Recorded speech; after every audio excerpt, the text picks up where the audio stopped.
You know what? Everybody tells you how to pass the PMP, but nobody really tells you how to survive failing it. Hmm. And that silence almost broke me. See, I thought I had it figured out. I had a good project management background. Matter of fact, I knew my stuff. The PMP felt like a next logical step, almost a formality. I studied the guides, memorized the process, walked into the testing center so confident, ready to claim what was mine. I thought I deserved it. Matter of fact, I knew I deserved it. But when I failed that exam, I didn't just feel disappointed. I felt exposed. It wasn't the score report. It was a spotlight that lit up inside me, which was doubt. It was the gaps in my knowledge areas that I couldn't outrun. Walking out of that test center, my heart do pounding. Nobody called me. Nobody checked on me. And honestly, if they would have called, I wouldn't have answered anyway. I didn't want to talk to them anyhow. I didn't want to explain. I didn't want to hear, you'll pass it next time. You'll get them next time. I didn't even want to hear. So why do you think you didn't pass? I wanted silence because silence felt safer than admitting I failed something I told everybody I was ready for. And here's the truth, people. No one never says this out loud. The exam didn't break me. The thoughts, the criticisms of people judging me actually did. That's when misery tries to recruit you. And for a while, I let it. I hid. I replayed every moment. I sat in that mental cave where you question your intelligence, your career, your future, and your passion for this thing that I love, that I hope you fall in love with one day, called project management. Everything. Then came the turning point. Do I continue to stay in misery, or do I face the spotlight? Knowing that I didn't pass, I realized the real problem, I was studying something that I was not prepared for. I was studying to pass a test. I was chasing validation, not competency. That score report wasn't a verdict. It was actually a diagnosis. So I threw out everything I did the first time. I stopped memorizing. I started to really lock in and understand. Every practice question became a scenario. Every wrong answer became a teacher. Every gap became a map. I worked with a trainer and coach that worked with people like me. This time, I wasn't prepared to impress anyone. I was preparing to become the leader I believe I was. When I walked into the testing center again, I didn't feel confident. I felt prepared. This was personal. And when I saw that I passed, the emotion wasn't relief. It was resolve. That failure wasn't a setback. It was the most important part of my journey. It forced me to stop performing and start becoming. And here's what I brought back with me. The PMP report wasn't a spotlight on my weaknesses. It was a map to my strength. Don't chase the paper, chase the competency. The certification is just the receipt for the work you did to transform. Principle number 1, shame does more damage than the exam can ever do. Again, shame does more damage than the exam could ever do. See, shame is internal pressure. It slows down your recovery, your confidence, and your ability to get back into study mode. Most people stay stuck because they're embarrassed, they're ashamed. They can't believe, why me? Why is this important? You don't deal with shame. You will hesitate, you'll procrastinate, and you'll make studying more of a situation where you're fearful to even pick up a book. Take another quiz, which is the worst state of retention and focus there ever can be. Experiment with these actionable tips. Talk to one person you trust about your results and break the silence. Next one, write down a 21-day recovery plan to reset your momentum. And the last and final one, which is my favorite, and I always share this with you, stop, and I'll repeat it again, stop comparing timelines. Your journey is not a race. We're so excited to get to the destination. And I know how it feels because I failed the exam. I know what that pain feels like. I'm not speaking from something I heard or I read in a book. This is true feeling. So here's my professional advice. Treat your failure like project data, review, analyze, adjust, and adapt. No emotions while you're analyzing, just clarity. And once that shame lifts, you'll start noticing the real battle, the fight for your commitment. Principle number 2, commitment under attack. After failing, every distraction becomes a little bit louder. Every doubt becomes a little bit heavier. This is the point where I've seen and I've experienced my own personal self where I said, I quit. I give up. You can have it, PMI. I don't want it anymore. Why is this important? See, if you don't recognize that moment for what it is, you'll think something is wrong with you instead of understanding this is the natural part of your comeback. This is the natural part of you getting back up. This is the natural part of when you finally say, enough's enough. Experiment with these actionable tips. Reestablish your study schedule within 72 hours. Next one. Block 90 minutes off a day for focused study. And the most important one, cut your noise time by 50%. What does that mean? No pointless scrolling, no comparison traps. Don't jump in those exam forums because you're going to see things that will make you ask questions like, how did this person pass? They don't even have a background. And stay out of those forums. Here's my professional advice. Commitment isn't about intensity. It's about consistency when the emotion is gone. And when that moment, when you're trying to rebuild your confidence, someone hits you with the worst phrase possible. Principle number 3, it's just a test. The lie people tell you when they don't understand your dream. Again, it's just a test. The lie people tell you when they don't understand your dream. See, family, people who have never taken what you've done with the PMP exam or any test for that matter from PMI, they minimize it.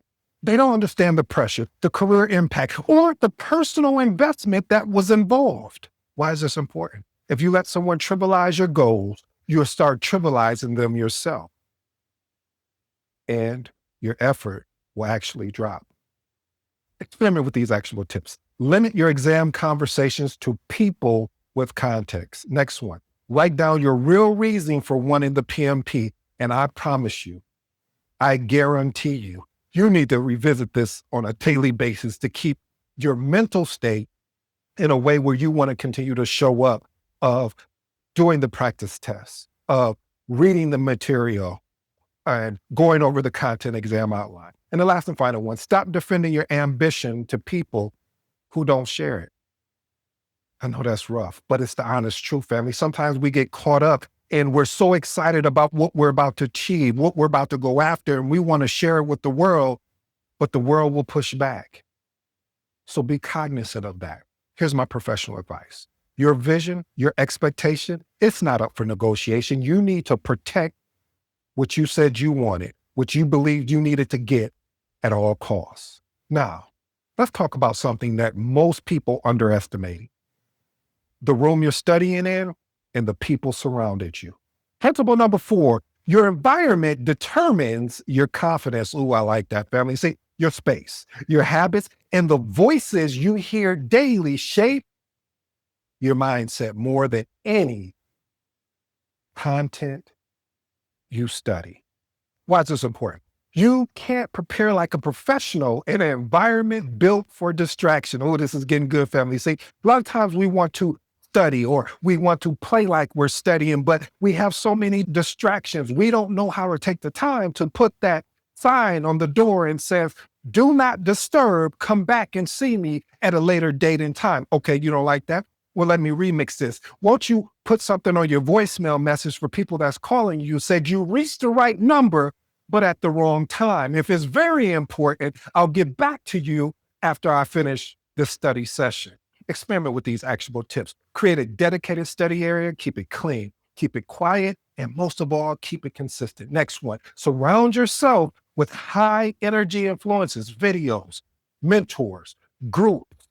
And the last and final one, Remove triggers that drain your focus. We know those triggers: TV, clutter, noise, and those negative people that always got something to say about okay, I'm sorry. Just move those negative people. Let me give you some professional advice. If your space is chaotic, so will your results be too. And once your environment is right, you'll start seeing the actual truth. Principle number 5, people want the results or the outcome, not the grind. Everyone wants to be certified. Few want to endure the repetitions, the late nights, the discomfort, the frustration of knowing I got to do this all over again because I didn't pass. Why is this important? This principle reminds you that success is built in boring reps, not in excitement. Again, it's built in boring reps, not excitement. Experiment with these actual tips. Set a daily minimum, 10 questions, 5 questions, or 10 pages. Next one, track your progress, not your feelings. We're going to remix that again. Track your progress, not how you feeling today. We got work to do. We have to go back and sit and pass the PMP exam. And the last and final one, embrace repetition. Mastery lives in rereading, retesting, repracticing, and re-trusting yourself again. Here's my professional advice. Your future certification is hiding behind a task you don't feel like doing. But here's why many candidates fall into a trap: listening to people who never walk the path. Principle number 6, you can't borrow belief from people who've never tried, attempted, and went after their goal or vision. See, when you're vulnerable, you look for validation. But people who never taken the PMP exam can't give you confidence they don't have. Why is this important? Borrowing belief from the wrong source can lead to discouragement, and better yet, you just say, it's not even worth it. Here's my actionable tips I'd love for you to experiment with. Follow credible voices. Reach out, as we talked about before, to mentors. Reach out to people that have gotten certified as a PMP. Reach out to instruction. Figure out ways to connect with people that already walked the journey that you're already in. Next one, stop asking the wrong crowd for reassurance. And the last and final one, build that inner belief by tracking real evidence of your improvement. Here's my professional advice. Borrow belief from people ahead of you, not beside you. I like that, family. A lot of times, if you mind if I unpack this real quick, a lot of times we want to borrow belief from people that are walking the same journey that we're on, but they don't have enough information to answer us or to give us feedback accurately because they're on the same journey we're on. I'll let you sit with that for a moment. And as you rise, something powerful happens. Principle number 7, pain reveals the gaps you've been ignoring. See, the PMP, it doesn't lie. I know what you're thinking. I thought it was lying to me too. I thought PMI was just sitting behind this magical dashboard and then they say, oh, there's Edward Cope. He's about to take the PMP. We're going to give him a whole bunch of hard, different questions. It don't work like that. It tells you exactly where your weaknesses are. Why is this important? Instead of taking failure personally, you need to learn how to take it professionally and diagnose the feedback. Here's my actual tips I'd love for you to experiment. Review your score line by line. And when I say line by line, figure out where are your weak areas. Then create a gap-specific study plan. And the last and final one, start your practice questions only from areas where you're weak first. But here's another key thing, because I've seen this happen. Okay, let me just testify for you. I've actually done this and got the same results, which didn't work in my favor. What I'm saying here, family, is that don't forget your strong areas as well, so you can ensure you're well-rounded. See, when I didn't pass the first time, I focused on all my weak areas because I was like, I was strong over here, but then I got strong in the weak areas and ended up getting weak in the strong areas. Does that make sense? Because what I'm saying, family, is that I want you to start with the weak areas, but I also want you to make sure that you're continuing on the strong areas where you excelled at. Here's my professional advice. Failure simply means your strategy needs refinement. that your ability is limited. I will say this again because I know there's people out there. I was one of those individuals, and I wish somebody would have put an episode together like this that really watch this, family, that really articulated that this is not final, this is not permanent, that I didn't pass. If I have the belief that this is only limited for a limited time, then if I get back into studying, if I get back into doing the things that I know that needs to be done in order to pass it, this can happen. This is what I want you to think about. And now we've reached the final turning point, which I love. This is where the comeback begins. Principle number 8.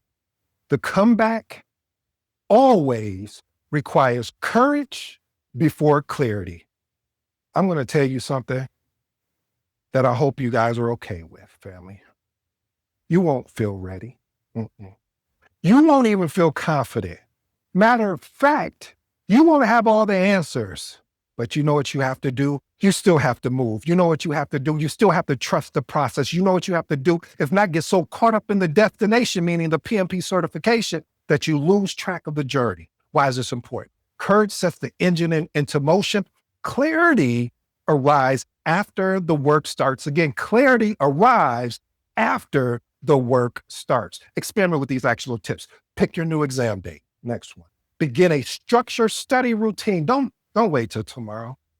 Don't wait until 2 weeks from now. You already put your 72 hours in after you didn't pass the exam. Now, on the 73rd hour, we need to put a structured study routine in. And the last and final one, believe in the version of yourself that is about to appear. Here's my professional advice. Every comeback has a moment where you either choose discomfort over doubt. I like that, family. It kind of reminds me of the agile values where it's something on the left over something over here on the right, meaning that I am saying to you that you are going to feel discomfort, but it's worth it because it's going to help you alleviate the doubt that you may be dealing with. And you don't rise because the exam gets easier. You rise because you do. Here's the truth, family. Failing the PMP doesn't make you less capable, less intelligent, or less ready for your career. It simply proves you're human. And the comeback is part of your story. I like that. Because you don't have to sit in misery. You don't even have to explain your dream to people who won't even get you or understand it. The journey shapes leaders, not test takers. And if you're going to choose to rise again, you won't rise as some person who walked into the test center. You'll rise sharper, stronger, with beautiful scars and battle tested. And that's the version right there. That's the one that actually passes the exam. So if this message resonated with you, share it with another project manager who needs it. If you're looking for mentor or coaching, check the link in the episode. Unless you and I get to work. And if you're new, I go by the name ED. For all you smart and intelligent folks out there, hey, listen, that just simply means Ed. Until next time.